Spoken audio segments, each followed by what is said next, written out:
Salam, boleh tak tolong jawab persoalan saya? Baik, saya akan jawab. Apa hukum belajar ilmu yang boleh buat kita dapat baca sikap orang? Dia boleh tenung dia tengok muka dia tahu sikap dia penyabar ke, pemarah ke apa. Dengan nama sebenar. Contoh dia tahu nama Muhammad Hanif bin Harun. Dia kata, ni dia bagus, sabar, dan sebagainya lah. Baik. Atau dengan tengok muka. Nak tengok muka, tengok hidung dia kemek, ni dia panggil dia macam ni. Tengok bibir dia besar, ni dia panggil dia macam ni. Ada juga ilmu dia tu, no? Mereka ni menggunakan agama. Ni kitab kata. Sebab itu, mula dengan selawat lah, apa orang ingat ini agama. Itu semua hiasan syaitan. Itu semua hiasan syaitan. Itu semua hiasan syaitan. Talbis iblis. Hiasan syaitan. Mereka tipu orang. Siapa rambut kerintin, perangai suka kelentong orang. Jenuh negro. Apa ramai negro yang bagus, hafal Quran semua. Rambut mereka makan lurih. Rambut mereka memang macam tu. Siapa rambut cacar lurih macam tu, dia tu adalah orang yang lurus. Apa ramai rambut cacar, perangai bengkok. Dan ada orang percaya daripada rambut dia apa ikan mayang pi buat pergi jadi cacang. Siapa kulit dia, siapa dai dia luas, maka otak dia cerdik. Kita tengok dalam negara kita berapa ramai dai luas tapi otak sempit.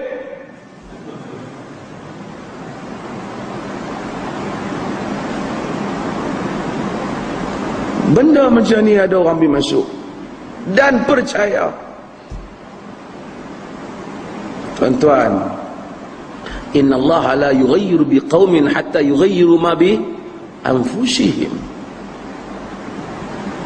Allah tak ubah satu kaum melainkan dia ubah diri dia sendiri. Kalau Allah dah tetaplah dia ni lahir hari Rabu, memang dia ni jenis kaki naas. Apa?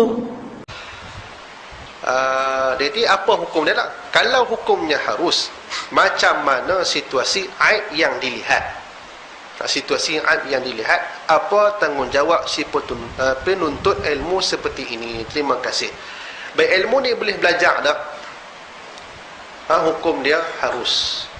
Hukum dia harus. Cuma perlu pendetilan. Memang disebut dalam kitab, no? Mereka ni menggunakan agama. Ni kitab kata. Sebab itu, mula dengan selawat lah, apa orang ingat ini agama. Ni jangan kata saya mandai-mandai pula.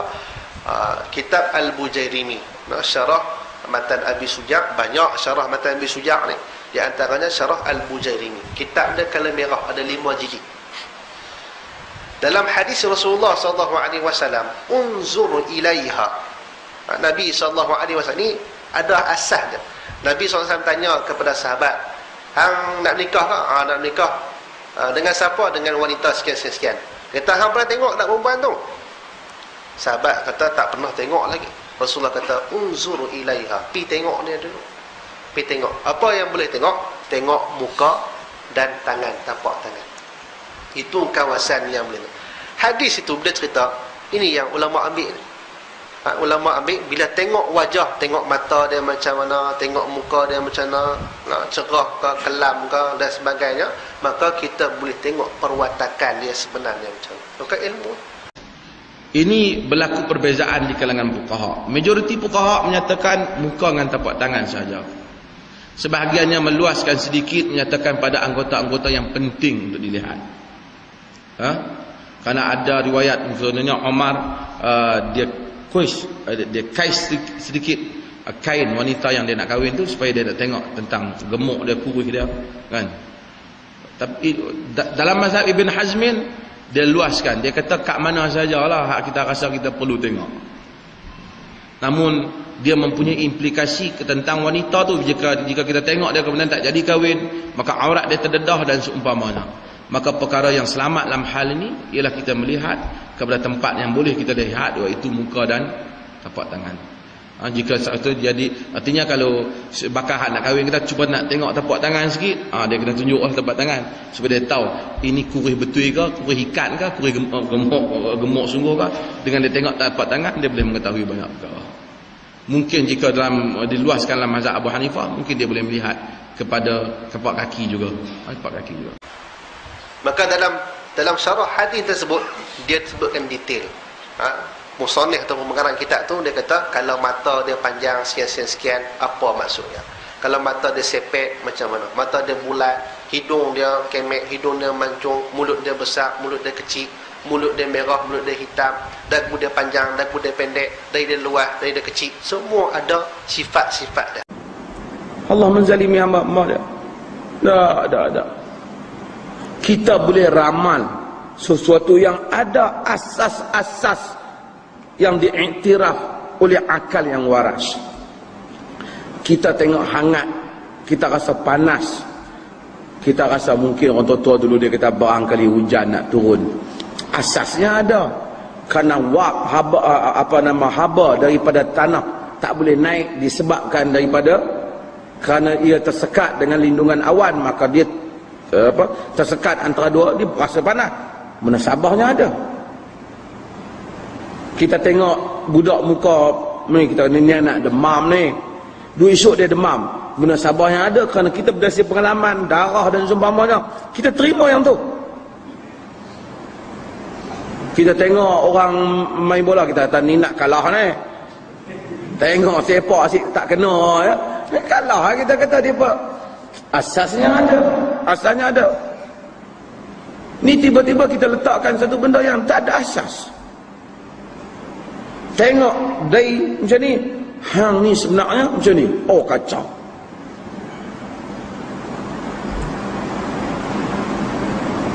Ada orang hitam, rendah, tak segak. Ata' bin Abi Rabah dianggap sebagai imam yang alim, sehingga khalifah pada zaman dia alim, diam, orang yang memberi fatwa masa musim haji. Abu Hanifah ketika gunting rambut dengan selepas daripada menunaikan haji untuk tahallul, kawan yang gunting rambut tu ajar Abu Hanifah fiqh. Kerana dulu ni kan, dia kata dia ni pandai pada aku imam. Dia kata macam mana pandai? Dia kata aku pernah menggunting rambut Ata' bin Abi Rabah.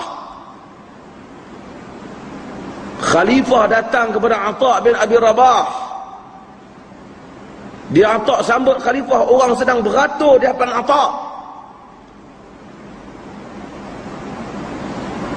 Ata' tanya khalifah, Ata' ni hamba abdi hitam yang dia merdekakan.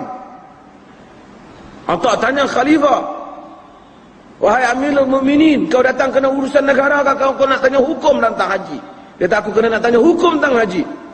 Kalau begitu wahai Amirul Mukminin, beratur di belakang kerana orang lain telah beratur dulu.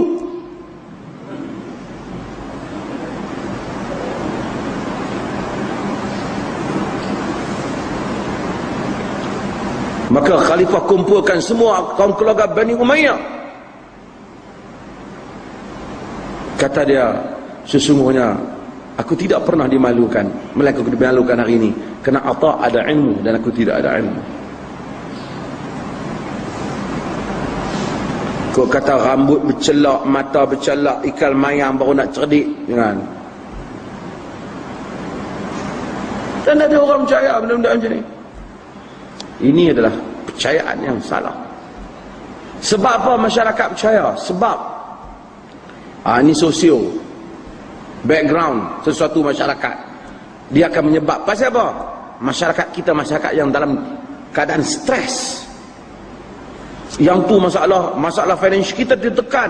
Orang dua dah pinjam bank, orang ni hutang bank, orang ni meniaga, orang ni cuba nak cepat, orang ni ada anak, orang ni anak tak berjaya, orang ni masalah macam-macam. So orang nak benda yang segera, instant punya penyelesaian. instan punya penyelesaian. Bukan manusia kata pergi mengadu, munajat, bangun doa kepada Allah Jalla wa'ala. Orang ni tak tahu nak ajar. Dia kata, mari aku bagi tahu rahsia tarikh hidup kamu, dan melalui tarikh lahir kamu boleh tahu apa yang akan berlaku masa depan. Kerana masalah kita susah hati kerana kita tak tahu besok nak jadi apa. Nabi SAW tak tahu besok nak jadi apa. Allah kata, wala taqul li syai'in inni fa'ilun dzalika ghadan illa an yasha Allah. Jangan kamu kata semuanya aku nak buat benda ni esok, melainkan dengan izin Allah. Kerana Nabi tak kata insya-Allah, Allah melewatkan turunnya surah Kahf menjawab isu-isu yang ditanya oleh Yahudi. Ini semua masalah yang bahaya.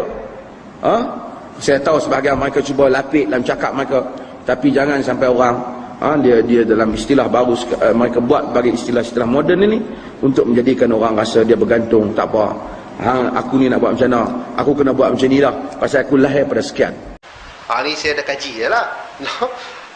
Tapi saya jangan bertanya saya pula, saya tak tahu, saya tak ingat, cuma baca sekadar ambil pengetahuan. Dia memang ada berguru lah benda ni. Jadi benda tu boleh tak berlaku, ada ilmu, dan bahkan itu disebut oleh ulama bahkan harus untuk belajar. Bahkan kalau yang disebut oleh Allahumma salli ala sayyidina Muhammad yang dikarang kitab oleh Syekh Idris Al-Marbawi, ada dalam nak menilai, nak memilih pasangan ataupun nak menilai sifat-sifat orang, dia ada cara-cara. Jadi hukum dia harus. Cuma kalau kita belajar ilmu ini tujuan untuk membuka aib orang, ini tak boleh. Ini berdosa besar. Contoh kan, duk tengok tapak tangan tu kan, dia kata, oh ni angin kuat ni, dia kata, contoh tu ilmu lah tu kan, tengok tapak tangan dia kata, oh ni angin kuat ni, hang kentut terbang. Duk pergi cerita ke orang, dia tu angin kuat tu. Contoh dia kata, dia ni tak kuat mana pun, tapi menikah ramai. Duk pergi cerita ke orang, jaja ke orang, tak boleh. Itu berdosa besar, kita membuka aib orang. Ada tak ilmu tu? Ada ilmu tu. Dan tengok tangan boleh tahu batu karang hang besar mana, kencing lawas tak lawas dan sebagainya. Ada gastrik ke tak gastrik, dia boleh tahu semua. Dengan itu bab penyakit, bahkan sikap, perwatakan semua boleh tahu dengan sebab kita melihat wajah dia atau melihat tangan dia. Ilmu tu nak tahu kena menuntut asing lah, kita buat khusus lain, bukan di sini. Araf juga ialah orang yang mengetahui jodoh dengan dia tengok tapak tangan. Ni tengok tapak tangan, tengok tarikh lahir, tengok taik lalat. Oi, taik lalat belakang tengkok nak kaya ni, nampak tak? Kita pun seronok nak kaya. Padahal berapa ramai yang papa ke dana, tengkok di belakang taik lalat. Miskin melarat ya Ahmad, taik lalat betul-betul tengah tengkok, tak kaya-kaya pun. Jangan duk percaya taik lalat, walaupun diiklankan dalam televisyen, dalam surat khabar, rahsia mengenal taik lalat anda, pembohong ya Ahmad. Mengenal peribadi melalui tarikh lahir anda, pembohong tuan-tuan.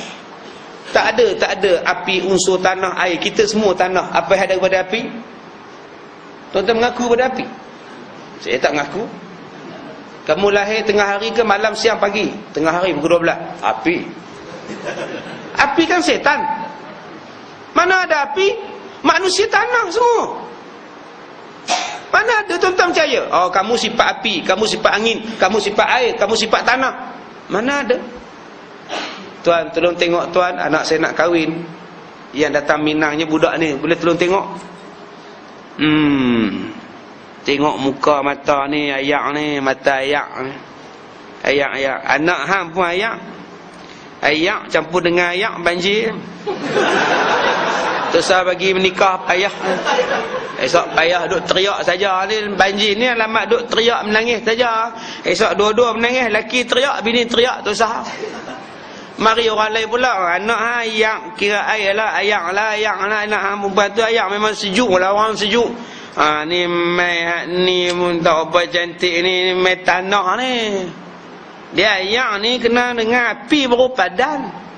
Suami garang, isteri lembut padan. Ni hak mari baru ni pun jenis ni tanah tak sesuai. Itu yang mana yang sesuainya tu umur? Saya lah kata. Ni pun masalah juga. Tu yang tuan-tuan jadi tak maju tu sikit-sikit bomo, sikit-sikit arah.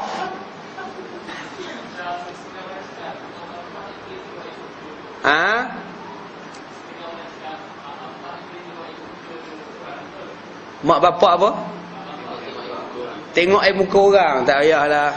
Suruh tengok air muka dia dulu. Saya duk cerita pasal orang pula.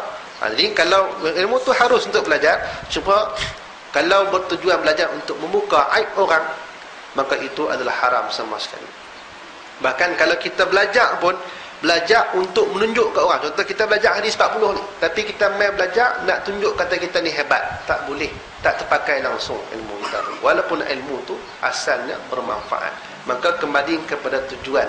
Kalau contoh dia tahu aib seseorang tu, jangan cerita ke orang, pergi cerita kat dia, kata kamu ni sekian-sekian, kamu kena buat sekian-sekian. Kita faham tahu mana? Aku tahu lah, aku belajar sikit-sikit ni. Maka itu boleh mengubahkan dia punya sikap dia ataupun perwatakan dia dan sebagainya. Itu berkenaan dengan soalan yang pertama.